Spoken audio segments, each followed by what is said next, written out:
My friend, what I'm about to tell you could completely change the future of the Raiders. A potentially shocking decision is being discussed behind the scenes, and a huge name, one of the most explosive quarterbacks in the NFL, may be on his way to Las Vegas. That's right. There's a real possibility that a coveted quarterback will wear the black and silver jersey next offseason, and I got information that hasn't yet appeared on major news outlets. But that's not all. Besides this bombshell involving the future of the quarterback position, the Raiders finally received a breather in the medical department, and this could directly impact the next few weeks of the season. Before I reveal everything, Raider Nation fan, do this. If you love this time, leave a like now and subscribe to the channel, because what I'm about to tell you will be explosive and completely change the way you see the future of Las Vegas. Last Thursday night, the Las Vegas Raiders left the field with a 2-7 record and a sense of inevitability. Their playoff hopes evaporated under the lights of Denver's stadium. And while there are problems in every area, from the depth of the defensive line to the inconsistency of the defense,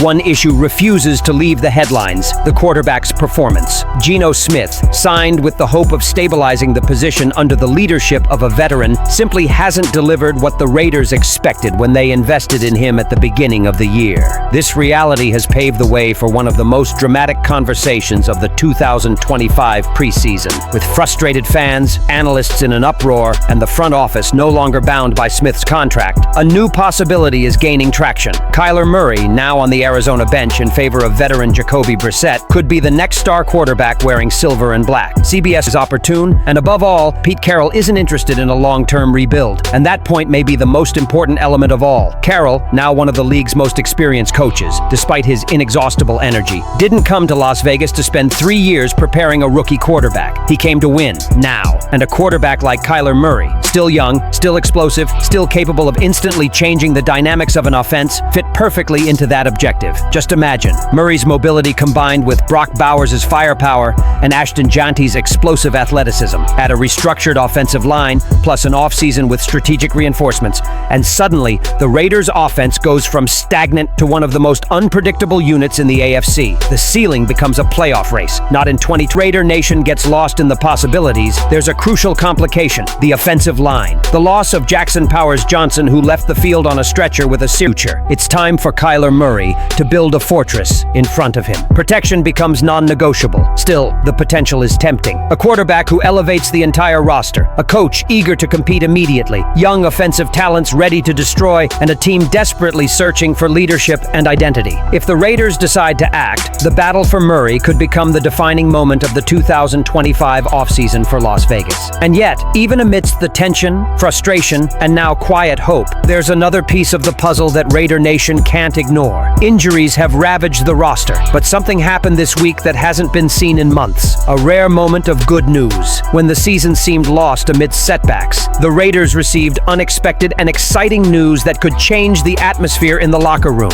And these new developments could influence all the team's decisions going forward, including the quarterback's future. When everything indicated that the 2025 season was crumbling under the weight of injuries, inconsistency, and a demoralizing losing streak, the Las Vegas Raiders finally got a break, one that couldn't have come at a more crucial time. After weeks of disheartening medical reports, roster changes, and emergency adjustments to the aggressive line, this week's injury update brought something the Raider Nation hadn't heard in a long time. Good news. For the first time since early September, the Raiders took the field for Wednesday's practice with a noticeably lighter injury list. It's not a miracle, it's not a full recovery, but a palpable shift in energy. With Colton Miller and Jackson Powers-Johnson still sidelined, and their absences still painfully felt, the team did, however, see the return of a name that could change the team's dynamic: quarterback Aidan O'Connell. Calm, composed, and serene, O'Connell's return represents a rare moment of stability for a group of players who have been under constant scrutiny all season. And while his return doesn't magically solve all the problems,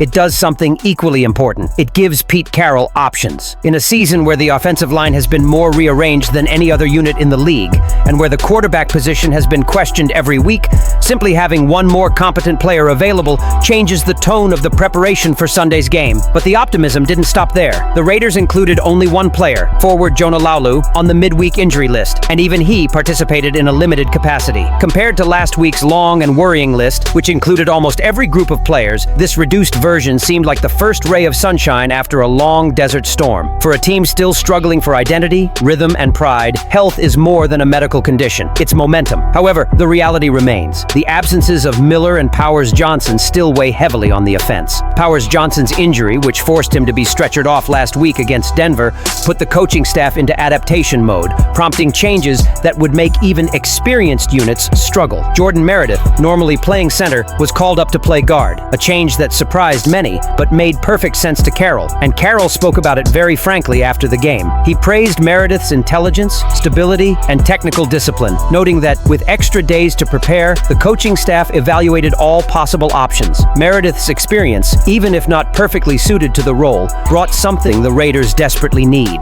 reliability. In a year where continuity has been a luxury, a safe and reliable player, as Carroll described him, becomes invaluable. But the coaching staff isn't simply patching holes. Behind the scenes, Carroll and his assistants turned the spotlight back to Will Putnam and Alex Kappa, testing both players at center to assess who could take command of the role as the team prepares for a brutal series of matchups, including the upcoming duel with the Dallas Cowboys. Every execution in practice, every replay on tape, every adjustment in communication is being meticulously analyzed. It's competition in its purest form, exactly the kind of environment where Carroll excels. And that's why this injury report, however succinct, carries a deeper meaning. It symbolizes life, a resilience, a team that refuses to give up despite the setbacks that have shattered even the most fragile locker rooms. Players returning, rotations solidifying, coaches adapting quickly. All of this paints a picture of a roster that still fights, still believes, still seeks the spark that can ignite a late-season surge. Given the real possibility of the Raiders pursuing Kyler Murray in the next offseason, the injuries that have shaken the offensive line, especially the loss of Jackson Powers Johnson,